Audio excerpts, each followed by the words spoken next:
dessin. Le dessin pour moi c'est un langage autre que la parole, un langage peut-être plus primaire qui peut parler à tout le monde.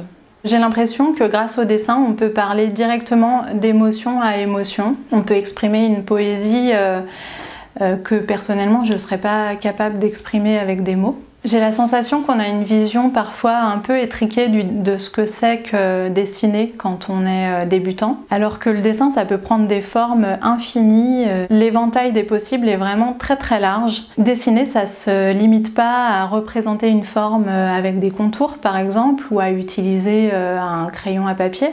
Il y a énormément de techniques différentes et autant de possibilités d'utiliser toutes ces techniques.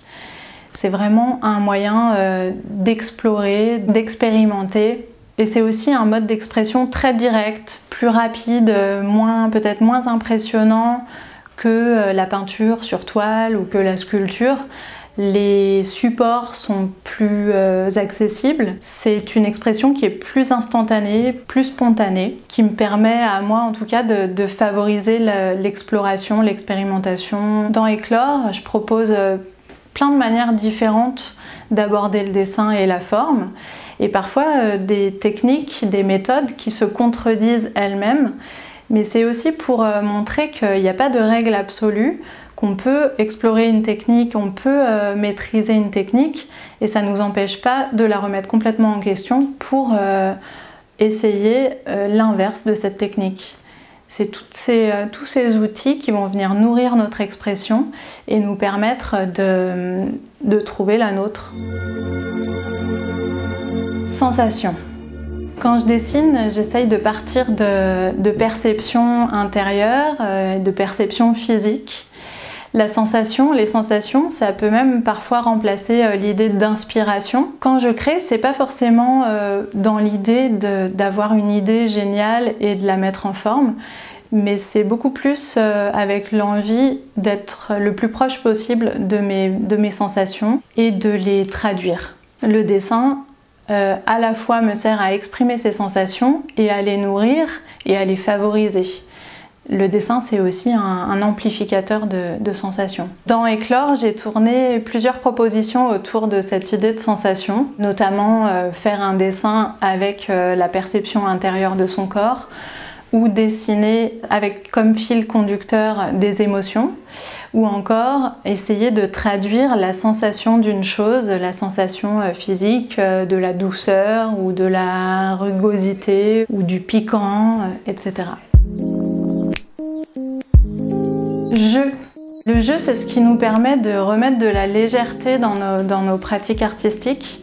Je constate que chez les artistes ou les gens qui créent en général, qu'ils soient débutants ou confirmés, il y a un enjeu qui est très fort et qui vient souvent alourdir les séances de création et la créativité. Et je pense que le jeu, ça peut être un moyen pédagogique ou un moyen d'explorer sa créativité, de sortir un peu de soi-même. Quand on a une règle du jeu à suivre, on s'enlève un peu de la pression du résultat et quelque chose s'ouvre en nous. J'ai constaté que le jeu permet la détente nécessaire à une expression plus libre et plus décomplexée.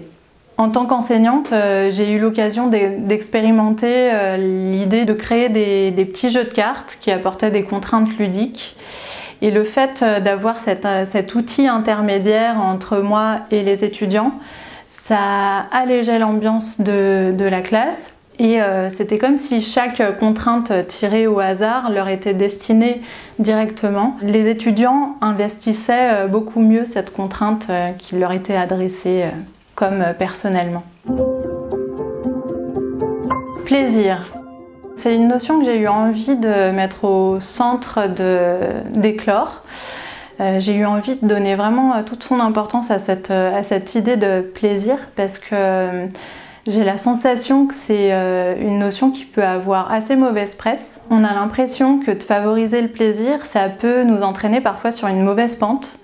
Alors que pour moi, c'est précisément l'inverse. J'ai vraiment la conviction que se laisser guider par le plaisir, c'est justement avancer sur son propre chemin et que c'est une indication très fiable du fait qu'on est en train de faire ce qu'on a vraiment à faire. Pour moi, le plaisir, ça n'empêche pas l'effort ou la persévérance ou l'exigence. Au contraire, c'est une source d'énergie qui amplifie complètement nos aptitudes et notre capacité et qui nous permet de faire les choses sans compter. À partir du moment où j'ai décidé de considérer que le plaisir ce serait mon guide ou mon maître même, j'ai été capable de produire beaucoup plus, de me rapprocher de plus en plus près d'une expression qui est la mienne et qui me caractérise. Et du coup, j'ai senti de manière assez immédiate que le retour des gens était en adéquation avec ce que j'avais à montrer. Quotidien.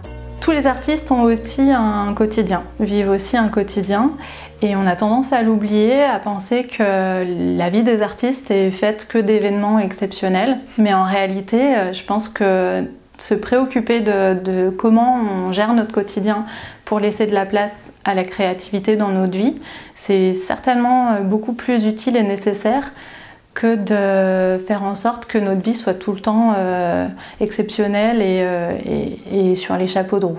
C'est ce qui m'a donné envie dans Éclore de permettre aux gens de se pencher sur cette question et d'organiser un peu plus leur vie pour se libérer du temps, de l'espace, pour questionner leurs besoins de solitude.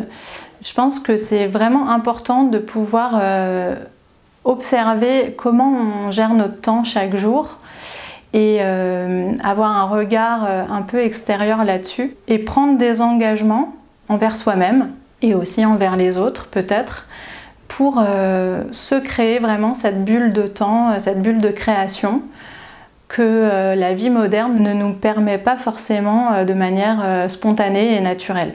Par exemple, je me suis rendu compte qu'en ayant mes journées libres, je pouvais aussi avoir une espèce d'excès de liberté dans mes journées et le besoin d'improviser à chaque minute de ma journée pour savoir ce que j'allais faire.